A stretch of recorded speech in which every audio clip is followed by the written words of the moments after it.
आज की क्लास में हम जीएस के क्वेश्चन देखेंगे जो क्वेश्चन एग्जाम में बार बार पूछा जाता है।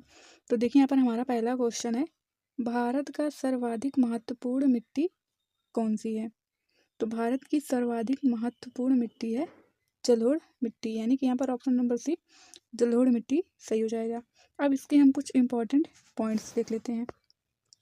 तो यहाँ पर हमारा पहला पॉइंट है कि जलोढ़ मिट्टी कई प्रकार के पदार्थों से मिलकर बनी होती है, जिसमें गाद, मृत्तिका, महीन कण तथा बालू, इनसे मिलकर क्या होती है, जलोढ़ मिट्टी बनी होती है। जलोढ़ मिट्टी भारत में सबसे ज़्यादा पाई जाती है। जलोढ़ मिट्टी भारत में सबसे ज़्यादा पाई जाती है। उसके बाद लाल, काली और लेटेराइट मिट्टियाँ पाई जाती हैं, यानी कि सबसे ज़्यादा जलोढ़ मिट्टी, उसके बाद लाल, फिर काली, फिर लेटेराइट मिट्टी पाई जाती है। नेक्स्ट क्वेश्चन देख लेते हैं। नवीन जलोढ़ मिट्टी को अन्य किस नाम से जाना जाता है। तो नवीन जलोढ़ मिट्टी को हम खादर के नाम से जानते हैं, यानी कि जलोढ़ मिट्टी का दूसरा नाम क्या है, खादर मिट्टी। तो यहाँ पर ऑप्शन नंबर ए खादर सही हो जाएगा। अब इसके हम इम्पोर्टेंट पॉइंट्स देख लेते हैं। तो यहाँ पर हमारा पहला पॉइंट है कि जलोढ़ मिट्टी को हम खादर मिट्टी भी कहते हैं। पुरानी जलोढ़ मिट्टी को हम क्या कहते हैं, बांगर कहते हैं। नई मिट्टी को खादर और पुरानी मिट्टी को बांगर कहा जाता है। कृषि के लिए यह मिट्टी बहुत उपजाऊ है। कौन सी मिट्टी, जलोढ़ मिट्टी। खादर उत्तर भारत के विशाल मैदान का भाग है। नेक्स्ट क्वेश्चन देख लेते हैं। हमारा अगला क्वेश्चन है, भारतीय प्रायद्वीप की सबसे ऊंची चोटी कौन सी है। तो भारतीय प्रायद्वीप की सबसे ऊंची चोटी है अनाईमुडी। तो यहाँ पर ऑप्शन नंबर बी अनाईमुडी सही हो जाएगा। अब इसके हम इम्पोर्टेंट पॉइंट्स देख लेते हैं। तो इसका जो पॉइंट है वो है कि अनाईमुडी की ऊंचाई जो है 2695 मीटर है। ये प्रायद्वीपीय पठार की सबसे ऊंची चोटी है। नेक्स्ट क्वेश्चन देख लेते हैं। मैकाले रेंज निम्न में से कहाँ स्थित है। तो मैकाले रेंज स्थित है छत्तीसगढ़ में। तो यहाँ पर ऑप्शन नंबर ए छत्तीसगढ़ सही हो जाए। नेक्स्ट क्वेश्चन देख लेते हैं। भारतीय प्रायद्वीपीय की सबसे ऊंची चोटी कौन सी है। तो देखिए यहाँ पर क्वेश्चन क्या हो गया, रिपीट हो गया। तो सबसे ऊंची चोटी कौन सी थी, अनाईमुडी। तो यहाँ पर ऑप्शन नंबर बी अनाईमुडी सही हो जाएगा। अब इसके इम्पोर्टेंट पॉइंट्स देख लेते हैं। तो यहाँ पर हमारा पहला पॉइंट है कि अनाईमुडी की ऊंचाई है 2695 मीटर। अब वहीं देखिए यहाँ पर डोडा बेटा की बात करें तो वो दूसरी सबसे ऊंची चोटी है और इसकी ऊंचाई है लगभग 2637 मीटर। तो देखिए यहाँ पर अनाईमुडी की थी 2695 और डोडा बेटा की कितनी है, 2637 मीटर। अब नेक्स्ट क्वेश्चन देख लेते हैं। हमारा नेक्स्ट क्वेश्चन है कि दुर्गापुर स्टील संयंत्र किस देश की सहायता से स्थापित किया गया था। तो दुर्गापुर स्टील संयंत्र ब्रिटेन की सहायता से स्थापित किया गया था। तो यहाँ पर ऑप्शन नंबर डी ब्रिटेन सही हो जाएगा। अब इससे हम रिलेटेड कुछ इंपॉर्टेंट पॉइंट्स देख लेते हैं। तो यहाँ पर हमारा पहला पॉइंट है कि दुर्गापुर स्टील संयंत्र ब्रिटेन की सहायता से स्थापित किया गया था और दुर्गापुर स्टील संयंत्र कहाँ पर है, पश्चिम बंगाल में है। अब यहीं पर देखिए हम भिलाई स्टील संयंत्र की बात भी कर लेते हैं। तो भिलाई स्टील संयंत्र रूस की सहायता से स्थापित किया था। कहाँ किया गया था, छत्तीसगढ़ में।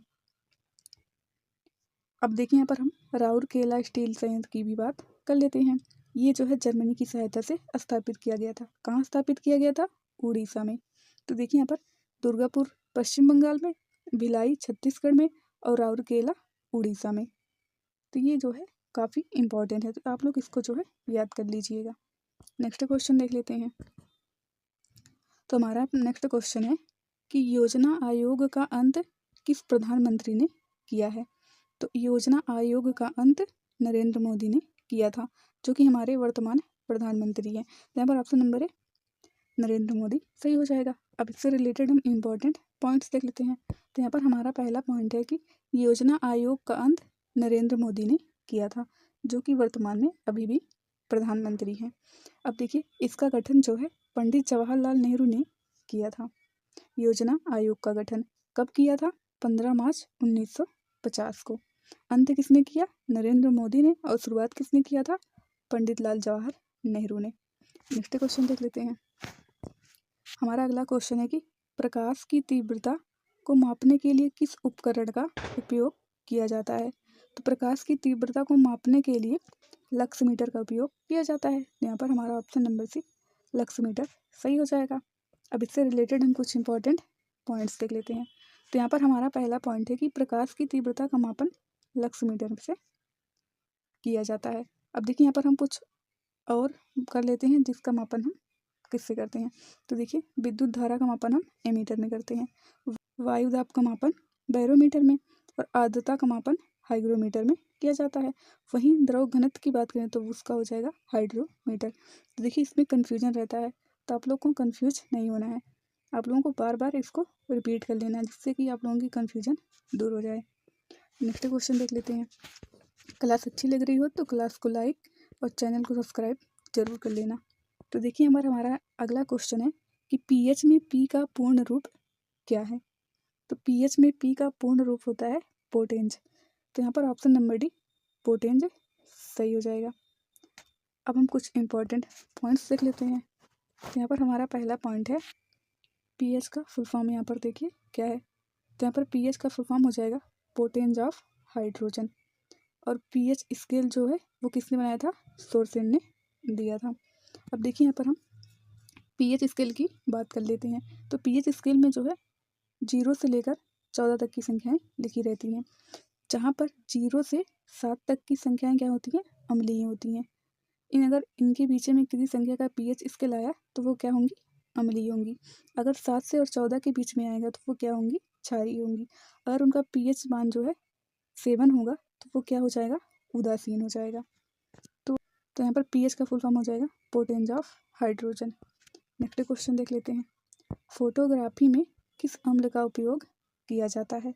तो फोटोग्राफी में ऑक्जेलिक अम्ल का प्रयोग किया जाता है। तो यहाँ पर ऑप्शन नंबर बी ऑक्जेलिक अम्ल सही हो जाएगा।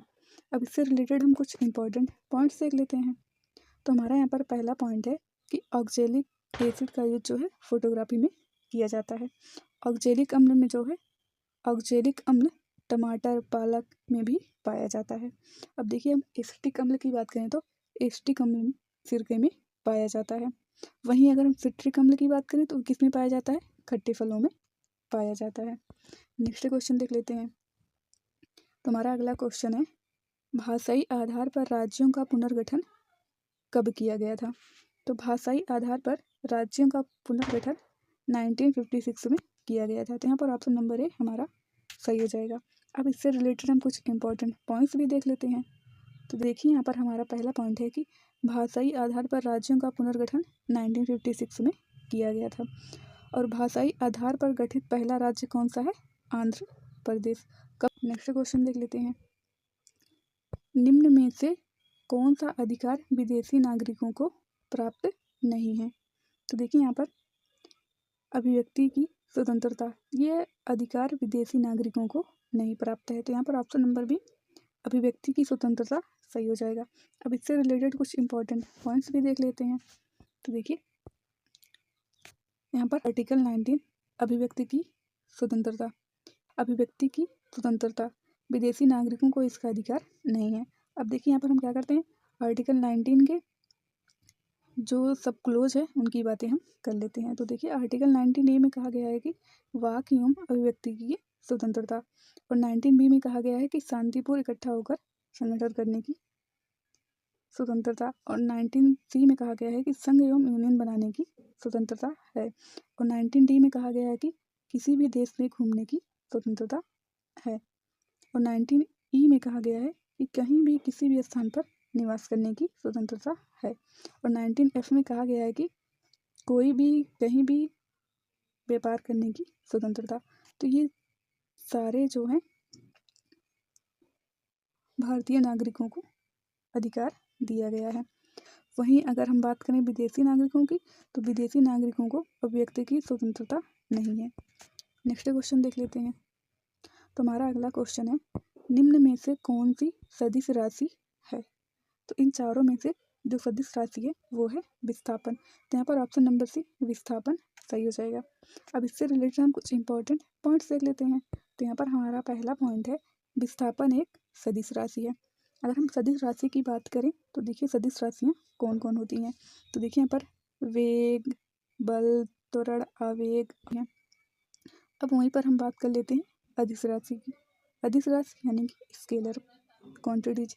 तो हमारा देखिए अदिश राशि क्या है, द्रव्यमान, आयतन, ताप, कार्य, दाब, ये क्या है, ये हमारी अदिश राशि है। नेक्स्ट क्वेश्चन देख लेते हैं। तो यहाँ पर विस्थापन क्या हो जाएगा, एक सदिश राशि हो जाएगा। नेक्स्ट क्वेश्चन देख लेते हैं। तुम्हारा अगला क्वेश्चन है कि प्लेटलेट्स पाए जाते हैं। प्लेटलेट्स जो है रुधिर में पाए जाते हैं। तो यहाँ पर ऑप्शन नंबर बी रुधिर सही हो जाएगा। अब इसके कुछ इम्पॉर्टेंट पॉइंट्स देख लेते हैं। तो हमारा पहला पॉइंट है कि प्लेटलेट्स रुधिर में पाए जाते हैं। रुधिर यानी कि ब्लड। ब्लड क्या होता है, ये तरल संयोजी ऊतक है। ब्लड में जो है 50% प्लाज्मा होता है, बाकी के जो 45% होते हैं, बाकी के जो 45% हैं उसमें RBC, WBC, प्लेटलेट्स ये सब पाए जाते हैं। तो सबसे ज़्यादा ब्लड में क्या पाया जाता है, प्लाज्मा पाया जाता है, कितना 55%। तो यहाँ पर प्लेटलेट्स क्या है, रुधिर में पाया जाता है। नेक्स्ट क्वेश्चन देख लेते हैं। तो देखिए हमारा अगला क्वेश्चन है कि पोंगल किस राज्य का त्यौहार है। अगर हम पोंगल की बात करें तो पोंगल जो है तमिलनाडु का त्यौहार है। तो यहाँ पर ऑप्शन नंबर बी तमिलनाडु सही हो जाएगा। अब इससे रिलेटेड हम कुछ इंपॉर्टेंट पॉइंट्स देख लेते हैं। तो यहाँ पर हमारा पहला पॉइंट है कि पोंगल तमिलनाडु का त्यौहार है। अब देखिए यहाँ पर हम कुछ अन्य और त्यौहार की बात कर लेते हैं। तो देखिए यहाँ पर हॉर्नबिल, हॉर्नबिल नागालैंड का त्यौहार है। वहीं पर देखिए यहाँ पर रज पर्व, ये कहाँ का है, उड़ीसा का है। ये काफ़ी इंपॉर्टेंट है, बहुत बार एग्जाम में पूछा जा चुका है। अगर वहीं पर हम बात करें गुड़ी पड़वा की, तो ये कहाँ का है, हम बात करें गुड़ी पड़वा की तो वो कहाँ का है, महाराष्ट्र का त्यौहार है। वहीं सरहुल कहाँ का है, झारखंड का है। तो यहाँ पर ये सारे क्या हो जाएंगे, आपके लिए इम्पोर्टेंट हो जाएंगे। नेक्स्ट क्वेश्चन देख लेते हैं। तुम्हारा अगला क्वेश्चन है, जब नाबार्ड की स्थापना हुई थी तो इसकी प्रारंभिक पूंजी क्या थी। तो जब नाबार्ड की स्थापना हुई थी तब इसकी पूंजी थी 100 करोड़। यहाँ पर ऑप्शन नंबर है 100 करोड़ सही हो जाएगा। अब इससे रिलेटेड कुछ इंपॉर्टेंट पॉइंट्स देख लेते हैं। तो यहाँ पर हमारा पहला पॉइंट है कि नाबार्ड की स्थापना कब की गया था।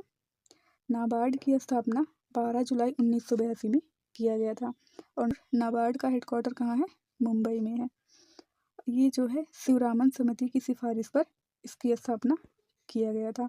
तो नाबार्ड जो है 12 जुलाई 1982 में इसका स्थापना किया गया था। तो जब ये स्थापित किया था तब इसकी राशि थी 100 करोड़। तो इस तरह से आज की क्लास हमारा ख़त्म होता है। और अगर आपको क्लास अच्छी लगी होगी तो क्लास को लाइक और चैनल को सब्सक्राइब ज़रूर कर लेना। Thank you.